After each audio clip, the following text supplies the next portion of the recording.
कहा था ना दूर रहो मुझसे। हो गया ना प्यार। अब रुक दो। তো হ্যালো গাইস, আজকে তোমাদের জন্য নিয়ে এসেছি বাংলাদেশ এবং ইন্ডিয়ার কিছু জনপ্রিয় টিকটক ভিডিও যেগুলো দেখলে তোমরা হাসি থামাতে পারবে না। তো বেশি কথা না বলে শুরু করা যাক আজকের ভিডিওটা। अभी मजा आएगा ना भिड़।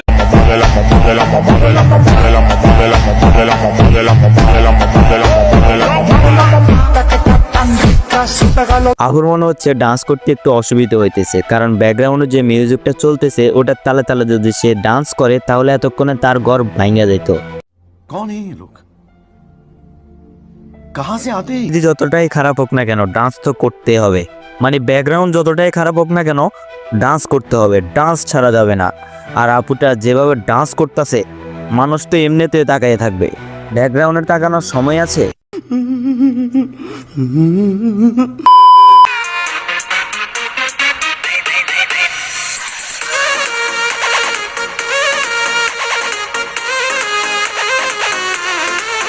কি বলবো ভাই, তোমরাই বলো, আমার কমেন্ট বক্সটা খোলা আছে।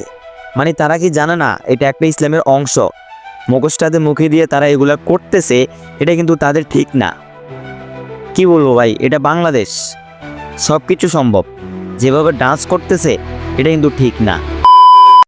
শোনেন, জ্ঞান দিতে আইসেন না। দেখতে ছোট হইতে পারি, কিন্তু চিন্তা ভাবনা আপনার সাধ্যের বাইরে। কেউ এই আফুর সাথে টক্কর দিও না, না হলে কিন্তু এর চিন্তা ভাবনা খুবই বেশি। তোমরা বুঝতে পেরেছো আশা করি।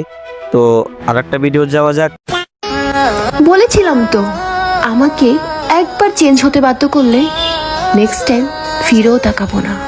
এই আবুটাকে কেউ চেঞ্জ হতে বাধ্য করো না, না হলে কি থেকে কি করে ফেলে আল্লাহ জানে।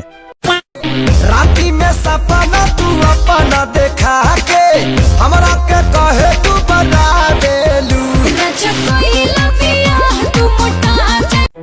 বাহ আফু বাহ, ভালোই ডান্স করতে পারেন যে। দাঁড়ান আমি আপনাকে মঞ্চে উঠাবো, মঞ্চে।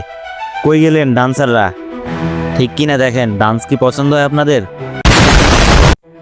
তো গাইস, আজকের ভিডিওটা এই পর্যন্তই। যদি চ্যানেলে নতুন হয়ে থাকেন অবশ্যই চ্যানেলটা সাবস্ক্রাইব করে পাশে থাকবেন, কারণ আপনাদের একটা সাবস্ক্রাইব আমাকে আরেকটা ভিডিও বানাতে মোটিভেট করে। कैसा लगा मेरा मजाक?